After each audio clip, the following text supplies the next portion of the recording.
not really. We have like 2 more miles left.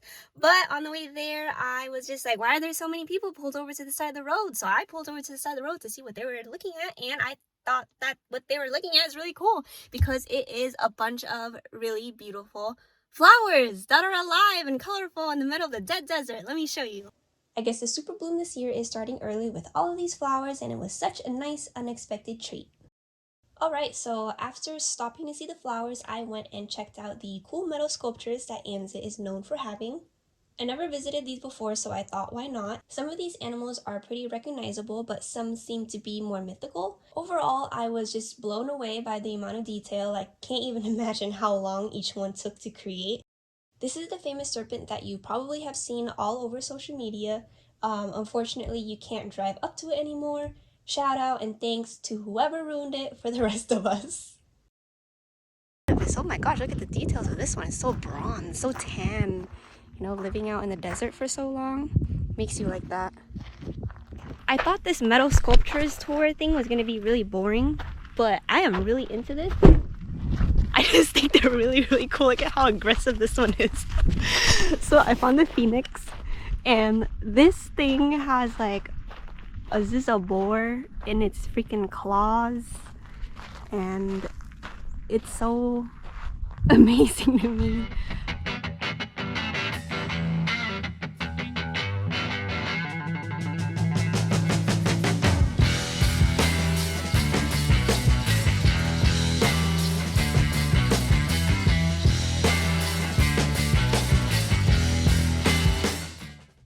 Then I went on my way to hit some of the trails that I had on my itinerary before it got too late. The first trail was towards the Salton Sea, and I had no idea that there was so much water, so that was very surprising. I pulled over to this spot along the way to take in some of the views.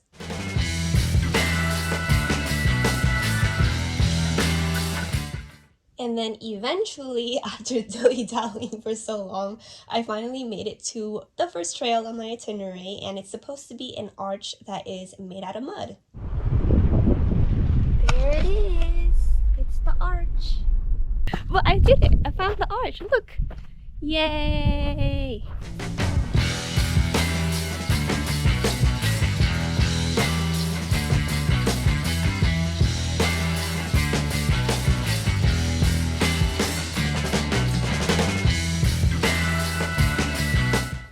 Alright, so after the arch, well, the arch is like right here. Where is it? Is that the arch? So the arch is right here, and I thought that we would have lunch at the arch, thinking, you know, it's just 10 minutes away. But no, it turns out that I got lost because the highway didn't connect to the trailhead, and so I had to go all the way around and then pull over a couple of times to look at where I was on the map and figure out how to get here. But we made it. I found the arch, so that's good. So now it's lunchtime. It's like 2 o'clock already, so I'm like really hungry. Foster already ate, because, you know, priorities. And I'm looking for my sandwich. It's just I just packed myself a sandwich from home because I didn't really think that I needed more than that. But I mean, I am always like supplied with a bunch of food anyways. Then I ate my sad soggy sandwich, made sure my dog was nice and hydrated, chilled a little bit, packed back up, and was on our way to the next trail. Should probably close these. Probably turn that off too. Okay, so now I have like 8 trails planned for today, 6 to 8 trails around there. And it looks like I've only done 2. And it's 3 o'clock already. So I am heading to the Tectonic, I think it's called Tectonic Wells or something, I'm not too sure. That one is supposed to be close to the pumpkin patch, and I've never been to the pumpkin patch yet, and I don't know, I feel like it's like a thing that you're supposed to do. I have not been to that thing yet, so might as well do those 2, and then hopefully Fonts Point will be I will get to Fonts Point before like it gets dark, because I wanted to get there at like sunset. I know you're supposed to get there at sunrise because that's like a thing for it. I guess like where the sun hits it better. But I don't know if that's gonna happen.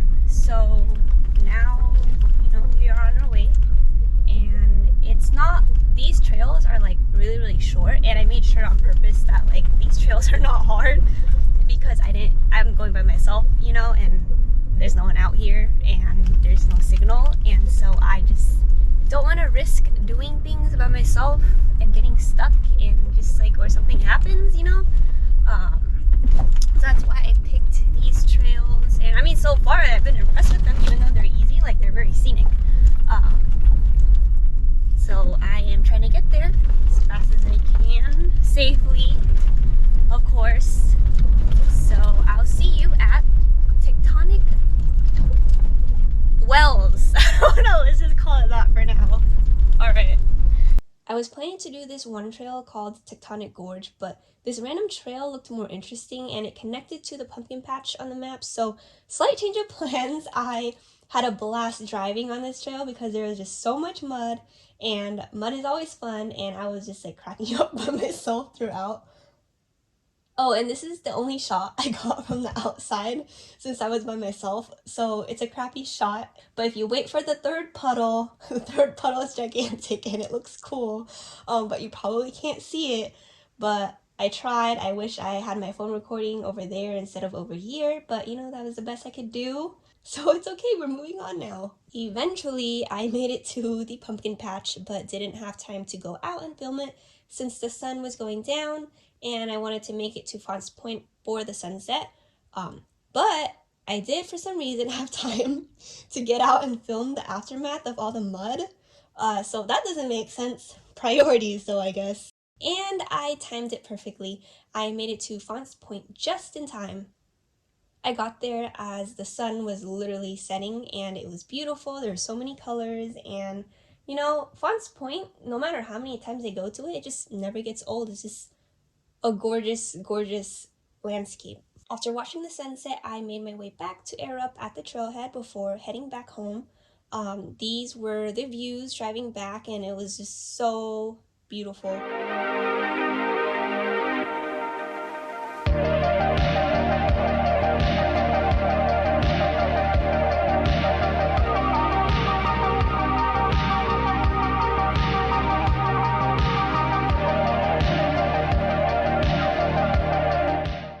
Alright guys, I am just gonna end the vlog here. The sun is already set, so it's about to get dark any minute.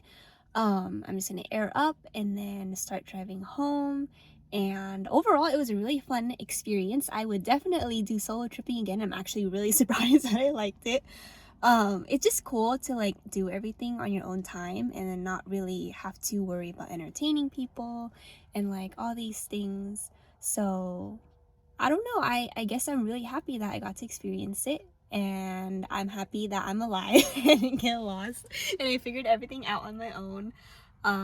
So yeah, thanks for watching, thanks for following along.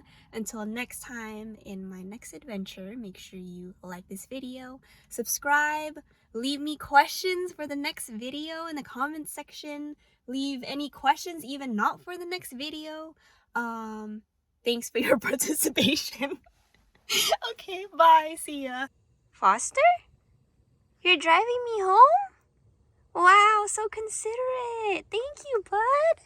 So nice.